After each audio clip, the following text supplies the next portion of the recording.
Hi everyone! I hope you're all doing well. It's finally July, which means in less than a month we'll be watching the new Barbie movie in the theaters. I totally plan on making other Barbie related videos, but today I'll show you a step-by-step guide on how to make the adorable pink pleat dress. In case maybe you want to make it and wear it to the movie theater, because I'll definitely be doing that.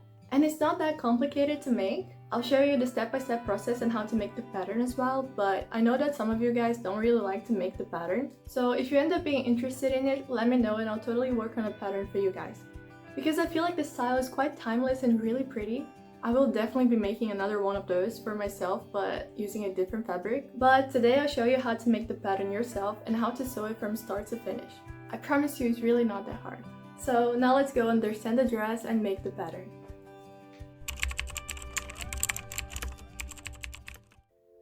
We can tell by the photo the skirt is a box pleated skirt. And the bodice is pretty simple with an oval neckline and a dart under the bust. I think I'm gonna make the bows on the strap separately so I can make it look better. But basically, those are the pattern pieces. The skirt will be just two rectangles with 3 times the width of my waist. And since the skirt will already be cut in 2 pieces, like front and back, I think I might add the zipper on the sides. It's not ideal. Ideally it would be in the back, but I think I'm gonna add it on the side instead of adding to the back, because if I add it to the back, I would have to cut the back skirt in 2 panels as well. And the last part is just the belt, which is a strip of fabric that I'll tie in the back. So now let's go draft the pattern. I'll start by tracing the basic bodice block to a piece of paper.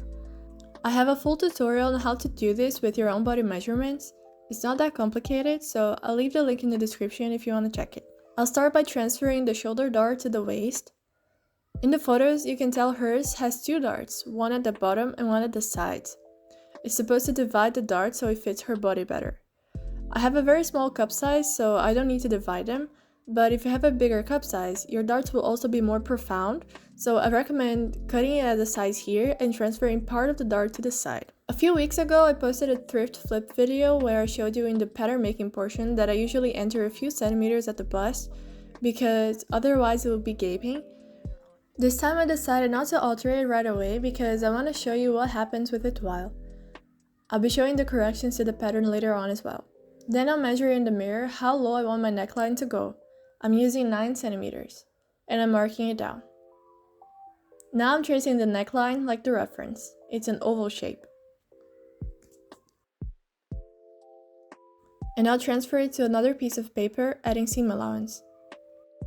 I'm not adding seam allowance to the center because it will be cut on fold, and the sides already had a seam allowance from the basic bodice block. Now for the back, I'll just trace the back bodice block, mark the side following the front. Don't forget to close the side bust dart if you added it, and drawing the back a bit curved.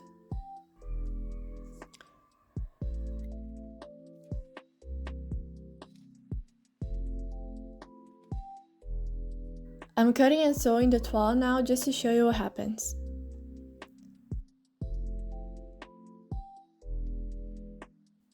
As you can see, there's a lot of extra fabric at the top that needs to be taken out. So I measured how much I needed to take in, I cut the pattern following the line, and overlapped the pieces. As you can see, the bust dart becomes bigger. If you have a bigger cup size, that's why you would need to divide a little with the side bust dart.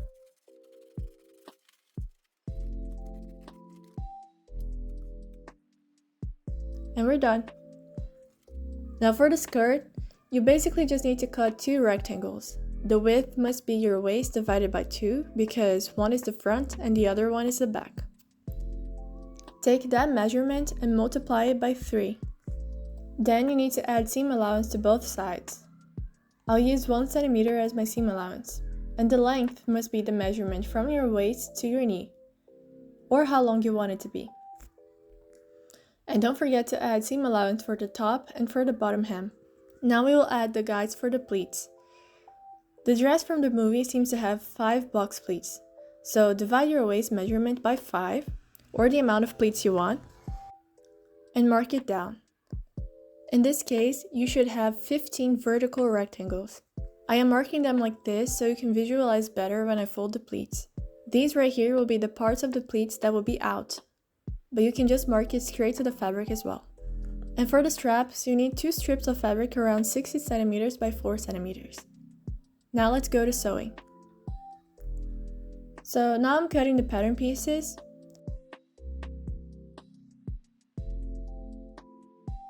And just a little thing I should mention. When sewing the darts close, it will fit your body better if they are curved, like this. I'm already doing that on the machine because I'm used to it, but you can transfer it to the fabric as a guide. Okay, so those are the pattern pieces for the bodice. First I'm gonna close the darts, the back and the front.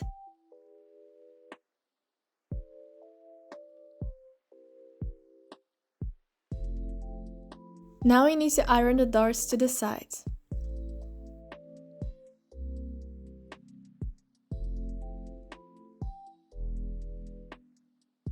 I tried it on just to see how it was fitting. When sewing the front and back panels at the sides, make sure you're sewing the opposite sides for the lining, because they must be mirrored.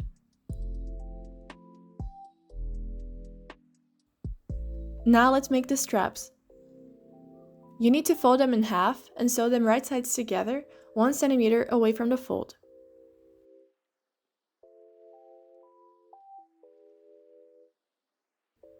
And then trim the edges and turn them inside out. I'm using a loop turner to help me.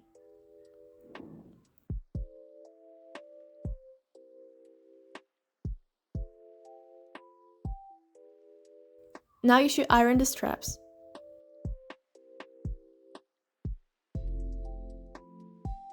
They will look way better if you do that. I'll be making my straps adjustable, and that's optional. If you prefer, you can just measure it on your own body, or make 2 straps and tie them at the top. First, loop a ring through them, and then take your slider. Pull the strap through both holes of the slider, as I'm showing in the video. Fold the edge and top stitch it in place. Then take the other edge of the strap and pull through both holes of the sliders as well. And there you have it.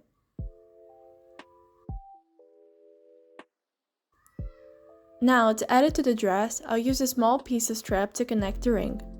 That part will go on the back.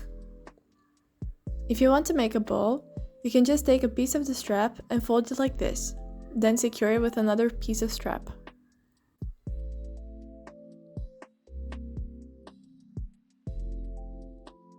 Now place the outside layer and the lining right sides together and place the straps in the middle, and sew the back part.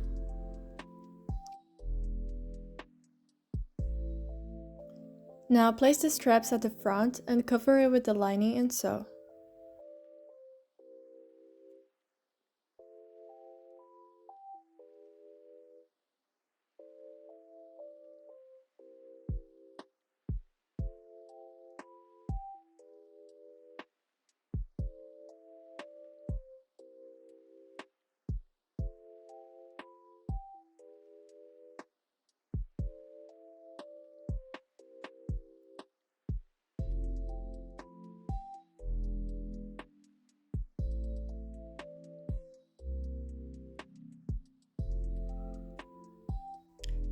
Now trim the excess fabric and cut around the curved seam to release the tension.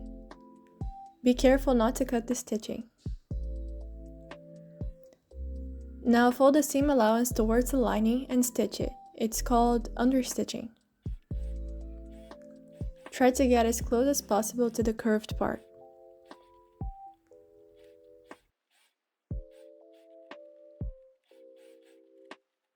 Now let's make the skirt. I made this guide to show you how to fold the pleats properly.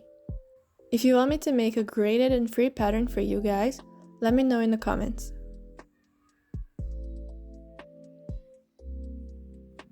Okay, so to do that, you have to always fold the line all the way to the mark. So the dotted line all the way to the mark. The dotted line all the way to the mark. the dotted line all the way to the mark, and you fold all of it from top to bottom. The dotted line all the way to the mark.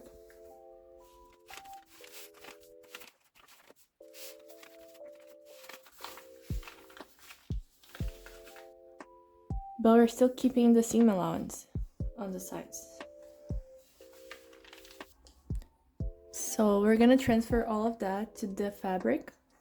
And when we do that to the fabric, we're gonna fold it all the way from the top to the bottom of the skirt and press it with an iron.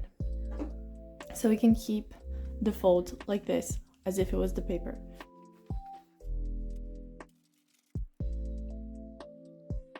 Now I'm just transferring the marks with a pencil. And I'm folding it as I showed you before.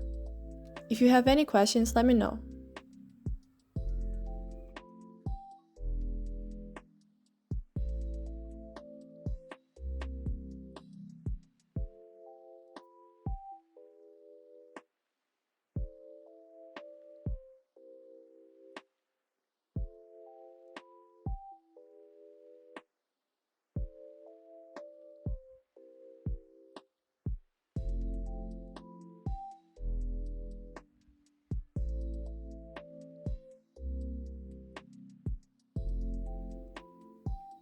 Okay, so now I'm gonna run a basting stitch on the top just to secure the pleats in place, and then I'll sew them right sides together at the side,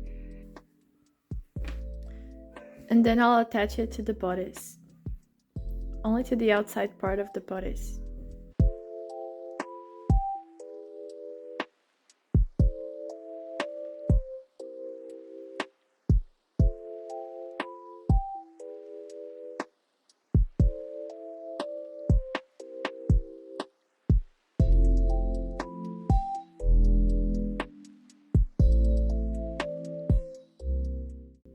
So now what we have to do is add the zipper. I'm going to use an invisible zipper, and there's actually a bit of a trick to help you make it more invisible when you add it. Ironing the teeth open, you see the teeth, pull it upwards like this and iron it before sewing it to your garment. That will make it more invisible in the end. So what we have to do is pull the teeth open like this and iron it. Be careful with your fingers so you don't get hurt.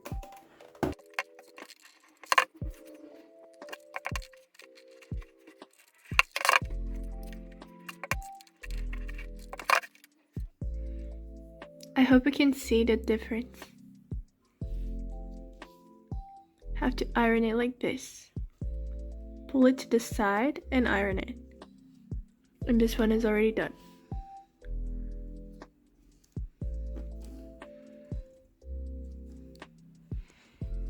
Now you just have to attach the zipper to the outside layer.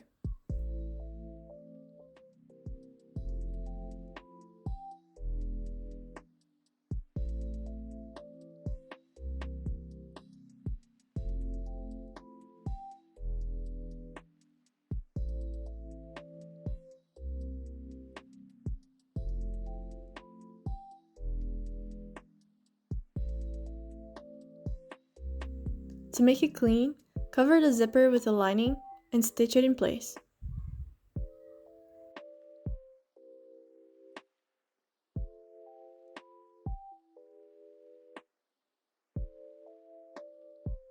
Then, pin the lining to the seam at the waist and top stitch it to secure it in place. Then hem the bottom. And for the belt, I'm just cutting a strip of fabric double the width of the belt thing that I had and sewing it right sides together. And there you have it. What did you guys think? I think mine might be missing a petticoat, so if you want more volume, definitely do that. But I love the dress and the style. I'll definitely be using it to go watch the movie. And don't forget to stick around because I definitely plan on making other Barbie related tutorials, so if you have any requests, let me know in the comments. And hopefully I'll get to see you guys next time as well. Bye!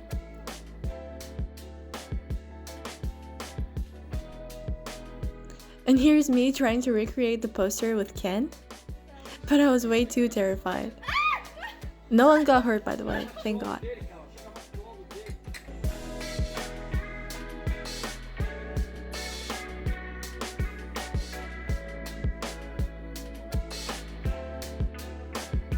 Okay, now seriously, bye.